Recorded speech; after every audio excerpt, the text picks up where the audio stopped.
a potentially a second round of stimulus checks. Would you be in favor of that, or do you have any other, if you were to go to Congress? Well, I know one thing that was probably the congressman might call an unintended consequence. I call that a mistake. The unemployment benefits were probably a little excessive the first time around, and that needs to be addressed properly. But, we don't want to slide into a recession or worse, so we'll have to see what is a reasonable solution to that. Okay. So maybe the benefits were a little bit excessive at first, so not going to, I guess, say if we need any, maybe a second round or anything like that yet. Well, and of course, that's only one part of it. I think it was a great program. The PPP was a great program to allow employers to basically stay afloat and to continue compensating people.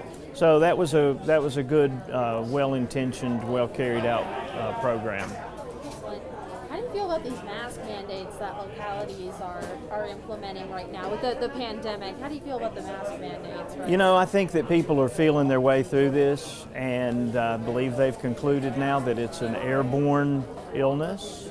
So masks are a good, responsible way not only to keep people healthy, but to help folks feel at ease to go out in public. And so I'm a little skeptical of a mandate, but people could certainly be encouraged to participate. One more specific thing, if you're in favor of replacing Obamacare, is there any specific health care policy you'd fight for in Congress? The big mistake is that we have conflated access to health care with ownership of a health insurance policy. We really need to rethink that.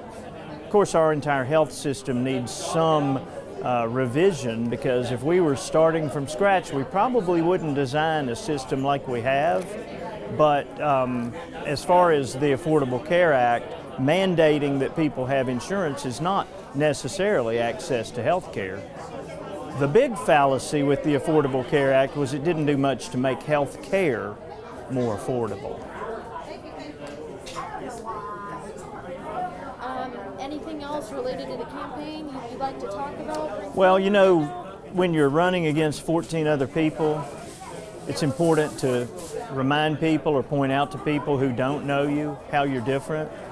The big difference with me is I'm a small business owner, but I also couple that with local government experience. I served for 10 years on the City Council of Johnson City, including as mayor and vice mayor. We got a lot of great things done. So I occupy that sweet spot between the career politicians in this race, and there are several, and people who have zero experience whatsoever. So I think I'm the right choice for a variety of reasons. That's a Darden difference. Small business ownership, I'm intolerant of politicians who just want to kick the can down the road. That might remind you of somebody. His name's Donald Trump. Anything else? I'm sure you could talk all day. Well, you know what? You're right about that. I probably could talk all day. As a small business owner, I've been used to going to my office and accomplishing 3 or 4 things of importance every day for clients or our business. And that's contrasted with, a career politician who might accomplish 3 or 4 things a term, maybe.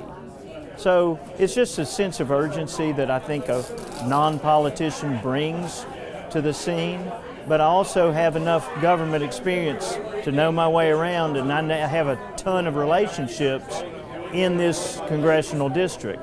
So my intent is to provide the type of constituent service that Congressman Rowe and his staff have, which to me, the gold standard for that is what Jimmy Quillen provided when he was our congressman and his staff. I will do that.